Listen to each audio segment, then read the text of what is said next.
بڑی قربانی آپ لوگوں کی کہ آپ لوگوں نے اپنا کاروبار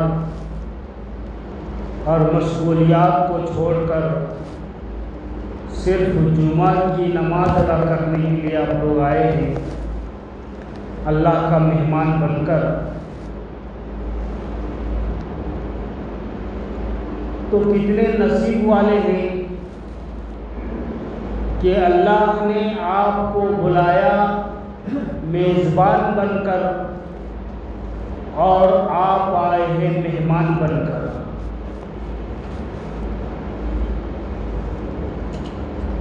جو اللہ میزبان ہو تو اللہ کن لوگوں کو مہمانی پر بلائے گا؟ جو اللہ کو پسند ہوگا۔ اللہ تعالیٰ سے دعا ہے کہ اللہ تعالیٰ ہم سب کو اسی کی دربار میں جڑ کر عبادت کرنے کی توفیق نصیب فرمائے۔ تو ایک بار عقیدت و محبت کے ساتھ پیارے حبیب محمد عربی کونین کے تاجدار، دو جہاں کے تاجدار، سردار انبیاء احمد مجتبیٰ محمد مجتبیٰ صلی اللہ علیہ وسلم کی شان میں درود پاک کا نذرانہ پیش کرے۔ دل سے پڑھیے اللہم صلی علی محمد وعلی آل محمد کما صلیت علی ابراہیم وعلی آل ابراہیم انکا حمید مجید۔ اللہم بارک علی محمد وعلی آل محمد کما بارکت علی ابراہیم وعلی آل ابراہیم انکا حمید مجید۔ دو چار اشعار آپ حضرات کی خدمت میں، جو بات سمجھ میں آئے سبحان اللہ پڑھنا ہے، نہیں سمجھ میں آئے تو بھی پڑھنا ہے، سبحان اللہ پڑھنا ہے۔ اللہ اللہ کرو دم بدم دوستو، اللہ اللہ کرو دم بدم دوستو، اللہ اللہ کرو دم بدم دوستو، اس کے لاکھوں ہے ہم پہ کرم دوستو، اس کے لاکھوں ہے ہم پہ کرم دوستو، اللہ اللہ کرو دم بدم دوستو۔ اور جب پوری دنیا غافل ہو جائے گی اللہ سے تو اللہ تعالیٰ اس دنیا کو رکھیں گے نہیں بلکہ ملا دیں گے۔ اسی کو شاعر کہتا ہے جو بھی غافل ہوا آپس وقت مردہ ہوا، جو بھی غافل ہوا آپس وقت مردہ ہوا، جو بھی غافل ہوا آپس وقت مردہ ہوا، ذکر سے دم میں آتا ہے دم دوستو، ذکر سے دم میں آتا ہے دم دوستو، اللہ اللہ کرو دم بدم دوستو۔ رب کی جانب رجوع کا بہانہ ہے سب، رب کے جانب رجوع کا بہانہ ہے سب۔ آج دنیا کے اندر جب سے دنیا میں اسلام آیا اور جب تک اسلام باقی رہے گا تب تک لوگ اسلام کو مٹانے کی، مسلمانوں کو ستانے کی، اس کو طرح طرح سے پریشان کرنے کی سازشیں کرتے رہیں گے۔ اور جب جب بھی پریشانیاں آتی ہے مسلمانوں کے خلاف، قرآن کے خلاف، شریعت کے خلاف کچھ سازشیں کی جاتی ہے، تو اس کا مطلب یہ ہوتا ہے کہ مسلمان اللہ کی یاد سے غافل ہو چکا ہے۔ اللہ تعالیٰ اس کو اپنے طرف، اپنی یاد میں اس کو مشغول رکھنا چاہتا ہے، اور اللہ تعالیٰ چاہتا ہے کہ میرے بندے میری یاد سے غافل نہ ہو۔ اسی لیے یہ ساری چیزیں کبھی کبھی ہوتا ہے تو ہم سب لوگوں کو اللہ کی طرف رجوع ہو جانا ہے۔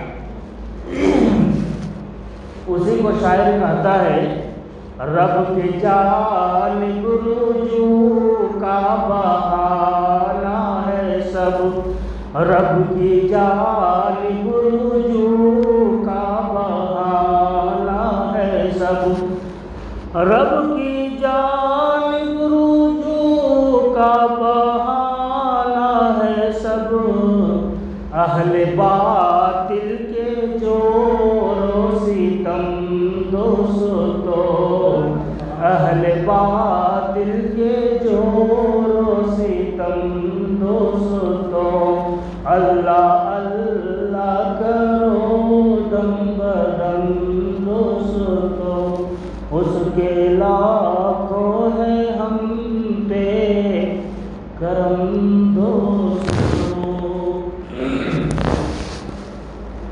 درود شریف پڑھ لیجیے، اللہم صلی علی محمد وعلی آل محمد کما صلیت علی ابراہیم وعلی آل ابراہیم۔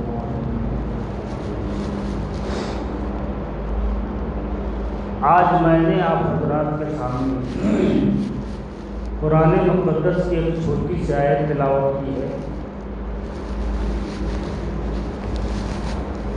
اللہ تعالیٰ سے دعا کیجیے کہ اللہ تعالیٰ مجھے اسی آیت کے اوپر کچھ گفتگو کرنے کی توفیق نصیب فرمائے۔ اللہ تبارک و تعالیٰ قرآن مقدس کے اندر فرمایا، فَإِنْ آمَنُوا بِمِثْلِ مَا آمَنْتُمْ بِهِ فَقَدِ اهْتَدَوْا۔ ہمارا ایمان اس وقت کامل اور اکمل اور مکمل ہوگا جب ہمارا ایمان صحابہ کرام، تابعین اور تبع تابعین اور بزرگان دین کے طریقے پر ہوگا، تو ہمارا ایمان کامل، اکمل اور مکمل ہوگا۔ اور ایمان کا مطلب کیا ہے؟ ایمان کا مطلب کیا ہے؟ لا الہ الا اللہ محمد رسول اللہ پڑھ لینے سے کوئی ایمان میں داخل ہو جائے گا؟ صرف پڑھنے سے کوئی ایمان میں داخل نہیں ہوگا۔ ابو جہل کون تھا بھائی؟ اس کو ہم سے زیادہ بہتر کلمہ آتا تھا۔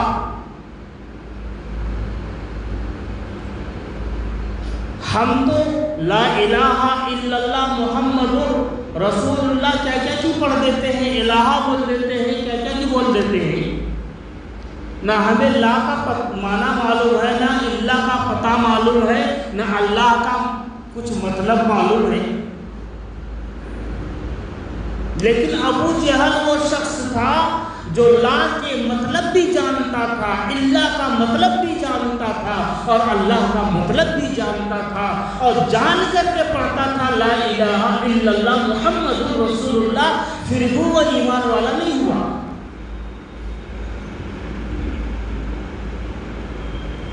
مطلب یہ ہوا کہ کلمہ پڑھنا الگ چیز ہے اور کلمہ کو پڑھ کر دل سے ماننا یہ الگ چیز ہے۔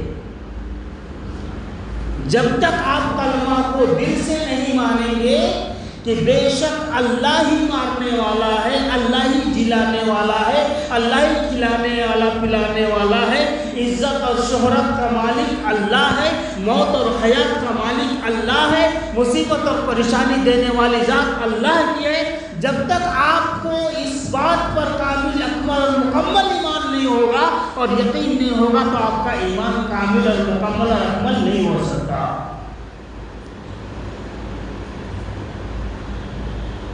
فَإِنْ آمَنُوا بِمِثْلِ مَا آمَنْتُمْ بِهِ فَقَدِ اهْتَدَوْا۔ جس نے صحابہ کرام کے طریقے پر اور ان کی یقین کے ساتھ اپنے یقین کو ملا لیا، ان کی ایمان کے ساتھ اپنا ایمان کو ملا لیا، ان کے طریقے پر اپنے طریقے کو ملا لیا، فَقَدِ اهْتَدَوْا، وہ ہدایت پا گیا، وہ ہدایت پا گیا۔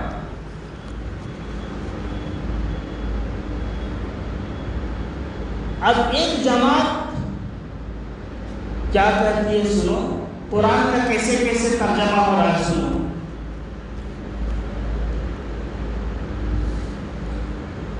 ایک آدمی سے پوچھا کہ بھائی نماز کیوں نہیں پڑھتے ہو؟ تو کہنے لگا کہ میں نشے میں رہتا ہوں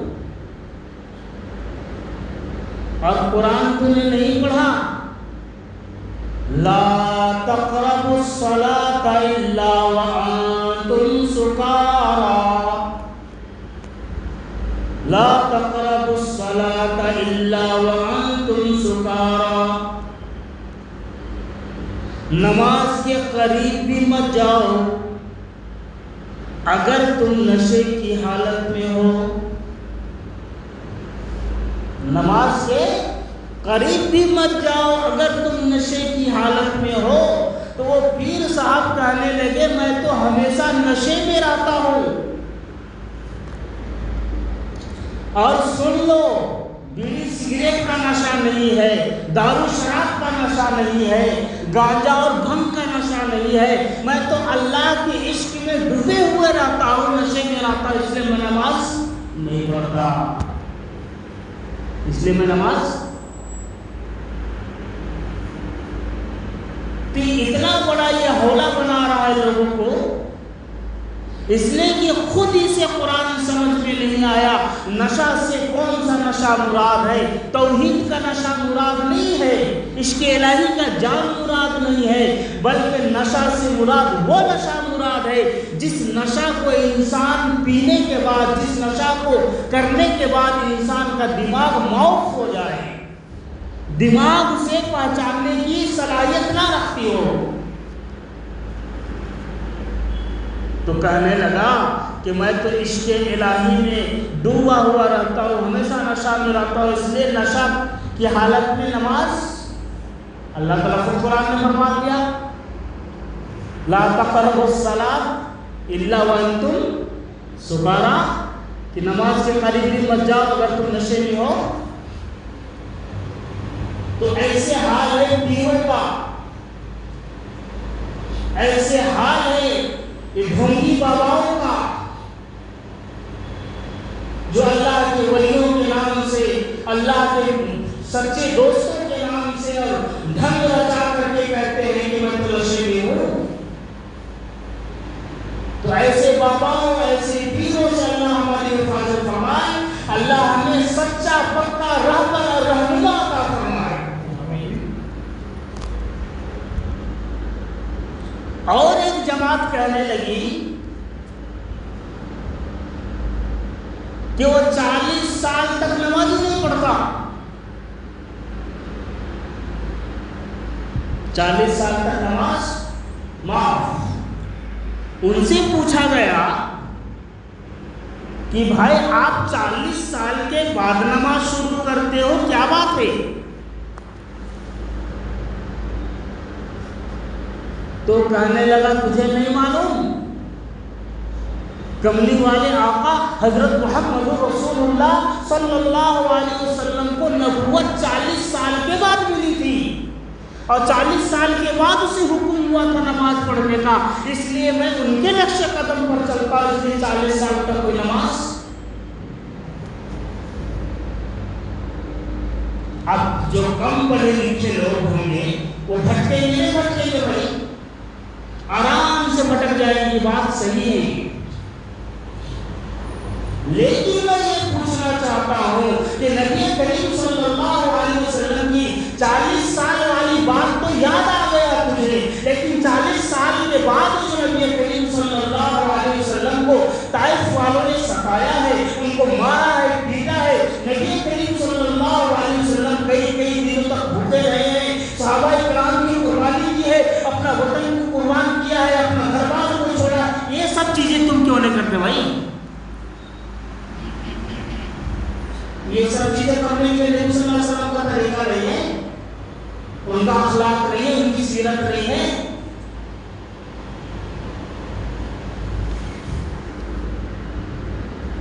اب ایک جماعت کہتی ہے حتی یأتیک الیقین،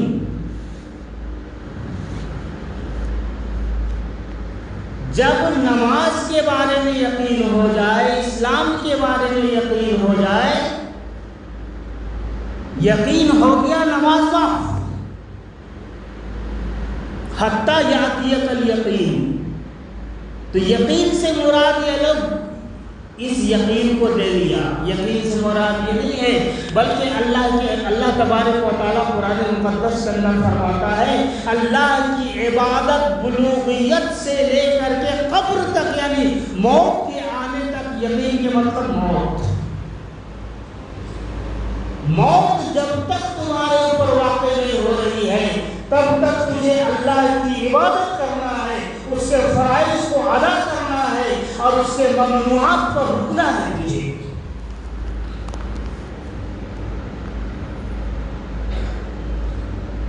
تو اللہ تعالیٰ سے پوچھنا ہے، اللہ تعالیٰ سے جاننا ہے کہ اللہ، اے اللہ، کوئی تو تیرے عشق میں ڈوب کر کے نماز معاف کرا دے رہا ہے، کر لے رہا ہے، اور کوئی نبی کریم صلی اللہ علیہ وسلم کی اتباع میں 40 سال تک نماز ہی نہیں پڑھتا، اور کوئی تو اس بات کا اعلان کرتا ہے کہ مجھے اسلام پر یقین ہے، نماز پر یقین ہے، موت پر یقین ہے۔ اب جب یقین دل میں آ گیا تو نماز واقف۔ لیکن پروردگار عالم، میں آپ سے پوچھنا چاہتا ہوں، قرآن سے پوچھنا چاہتا ہوں کہ اے اللہ، تو کن لوگوں کو پسند کرتا ہے؟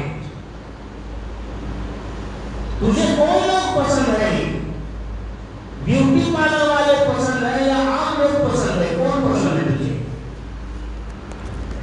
اب جمعہ ہمارے مسلمان بھائی بیوٹی پارلر آتے ہیں جمعہ کے لیے۔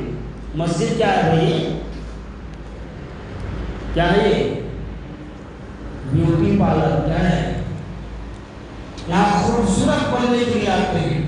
جب کوئی گناہ کار بندہ، خطا کار بندہ، سیاہ کار بندہ، گناہ میں ڈوبا ہوا بندہ سچے دل سے اللہ کے دربار پر آتا ہے، خدا کی قسم اللہ تبارک و تعالیٰ اس کی صورت کو سجا کر اور سنوار کر یہاں سے بھیج دے۔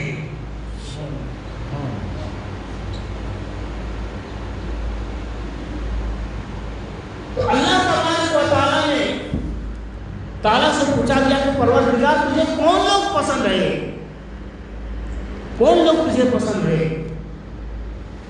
تو اللہ تبارک و تعالیٰ نے فرمایا قُلْ إِن كُنتُمْ تُحِبُّونَ اللَّهَ فَاتَّبِعُونِي، اے میرے محبوب، آپ بتا دیجئے اپنے کلمہ پڑھنے والوں کو، اپنے امتیوں کو بتا دیجئے کہ تم اگر اللہ سے محبت کرنا چاہتے ہو اور تم یہ چاہتے ہو کہ اللہ بھی تم سے محبت کرے، اللہ بھی تم کو پسند کرے، تو کیا کرے؟ فَاتَّبِعُونِی، اللہ تعالیٰ فرماتا ہے میرے حبیب کے راستے پر چلو، میرے محبوب کے طریقے پر چلو، میرے محبوب کے بتائے ہوئے اصولوں پر اور ان کے قانون پر چلو۔ قُلْ إِن كُنتُمْ تُحِبُّونَ اللَّهَ،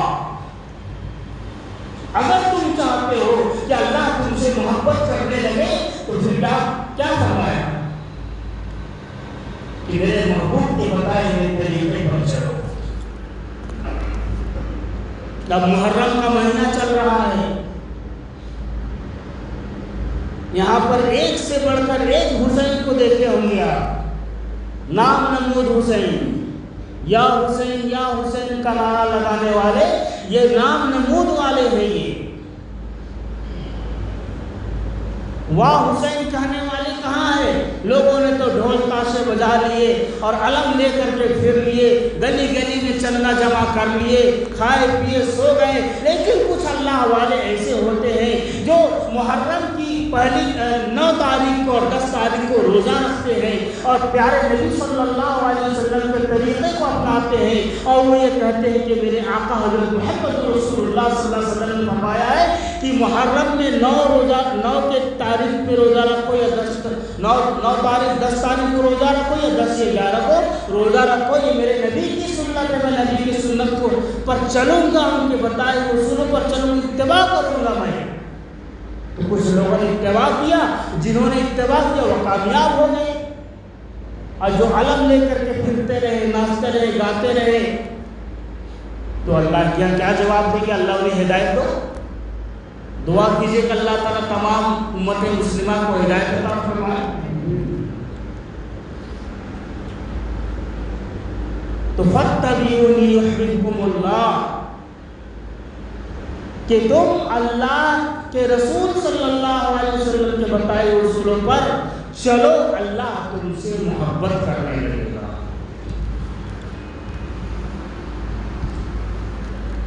اور اللہ کو پانے کا بہترین طریقہ، جو سب سے پیارا طریقہ، جو صحابہ کو پیارا لگا، تابعین کو پیارا لگا، اولیاء اللہ کو پیارا لگا، اور تمام انبیاء کرام کو وہ طریقہ پیارا لگا، وہ طریقہ کون سا ہے بھائی؟ وہ طریقہ نماز کا طریقہ ہے۔ اللہ تعالیٰ جب کسی بندہ سے خوش ہوتا ہے تو اسے سجدے کی توفیق دے دیتا ہے، اور جب اللہ کسی سے ناراض ہوتا ہے تو اسے سجدے کی توفیق چھین لیتا ہے۔ حضرت علی کون تھے؟ رضی اللہ تعالیٰ عنہ، خلیفہ چہارم تھے، حسن اور حسین کے والد محترم تھے۔ ان کی نماز کا آپ نے مطالعہ کیا؟ تیر لگ گیا کسی جنگ میں اور ایسا جا کے ہڈی میں پھنس گیا، کو نکالنے سے نہیں نکلتا تھا اور درد بہت زیادہ ہوتا تھا۔ کسی بھی حالت میں ان کو جو ہے نہیں نکال سکے، لیکن لوگوں نے مشورہ دیا کہ حضرت علی جب نماز کو کھڑے ہو جائیں گے تو اس وقت تو تیر نکال لینا، اسے پتہ بھی نہیں چلے گا۔ حضرت علی رضی اللہ تعالیٰ عنہ جب نماز کے لیے کھڑے ہوئے تو تیر کو نکال لیا گیا، اسے انہیں پتہ بھی نہیں چلا۔ جب نماز کے بعد سلام دے تو لوگ جمع تھے، حضرت علی رضی اللہ تعالیٰ عنہ کہنے لگے کیا تم لوگ میرا تیر نکالنے کے لیے بیٹھے ہوئے ہو؟ تو صحابہ کرام نے کہا امیر المومنین ہم لوگ تو تیر نکال چکے۔ تو ویسی نماز پڑھنے والے حضرت علی مرتضیٰ رضی اللہ تعالیٰ عنہ اپنے نور نظر لخت جگر امام حسین کو کیسا درس دیے تھے کہ میدان کربلا میں سر کٹاتے ہوئے بھی سر کو سجدے سے نہیں اٹھایا۔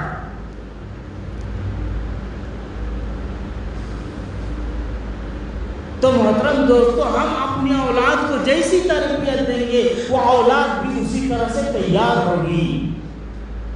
آج تو ہمیں خود نماز کا پتہ نہیں ہے، ٹھکانہ نہیں ہے، تو ہم کس طرح سے اپنے اولاد کو تربیت دے سکتے ہیں؟ حضرت علی رضی اللہ تعالیٰ عنہ سے کسی نے پوچھا امیر المومنین میں ہر روز نیت کر کے سوتا ہوں کہ فجر میں اٹھ جاؤں گا، فجر کی نماز پڑھنی ہے، لیکن فجر کی نماز میں اٹھ نہیں سکتا۔ اللہ آپ کو بھی ہدایت دے، اللہ ہمیں بھی ہدایت دے، فجر میں اٹھنے کی توفیق نصیب فرمائے۔ حضرت علی رضی اللہ تعالیٰ عنہ بہت ہی پیاری بات بتائی. کہا کہ تم اس وقت تک فجر میں نہیں اٹھ سکتے دن بھر جو تم ہاتھوں سے گناہ کرتے ہو، دماغ سے گناہ کرتے ہو، پیروں سے گناہ کرتے ہو، سوچ اور خیالات سے گناہ کرتے ہو، جب تم سو جاتے ہو تو کوئی یہی گناہ تمہارے دماغ پر گرا پڑ جاتا ہے، گلے میں توق پڑ جاتا ہے، ہاتھ میں بیڑی پڑ جاتا ہے، اور ہاتھ پیر میں بیڑی پڑ جاتا ہے، ہاتھ میں ہتھکڑی لگ جاتا ہے. تو دن بھر جو انسان گناہ کرتا ہے وہ گناہ کی بدولت وہ فجر میں نہیں اٹھ سکتا. تب ہم اور آپ اندازہ کریں کہ ہم لوگ کتنے گناہ گار ہیں کہ ہم فجر کی نماز میں نہیں اٹھ سک رہے ہیں. مطلب یہ ہے کہ ہم سب گناہ گار ہیں. اللہ ہمارے گناہوں کو معاف فرمائے. اللہ ہمیں اور آپ کو بار بار توبہ کی توفیق نصیب فرمائے. بہت بڑی بات ہے میرے بھائی. اللہ تعالیٰ سے دعا ہے کہ اللہ تعالیٰ ہمیں نماز کو نماز کی طرح ادا کرنے کی توفیق نصیب فرمائے.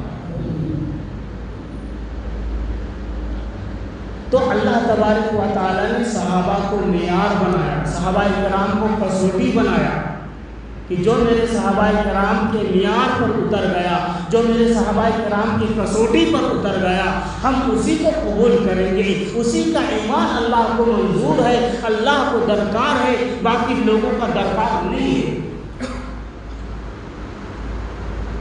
اب صحابہ کرام، اولیاء کرام، تابعین اور تبع تابعین کو ماننے والے کون لوگ ہیں؟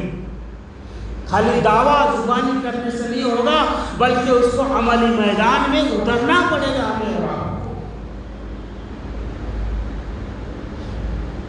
تو بہرکیف محترم دوستو، یہ محرم الحرام کا مبارک مہینہ چل رہا ہے اور ساتھ ساتھ یہ اگست کا مہینہ بھی آ گیا ہے جس میں ہندوستان کی آزادی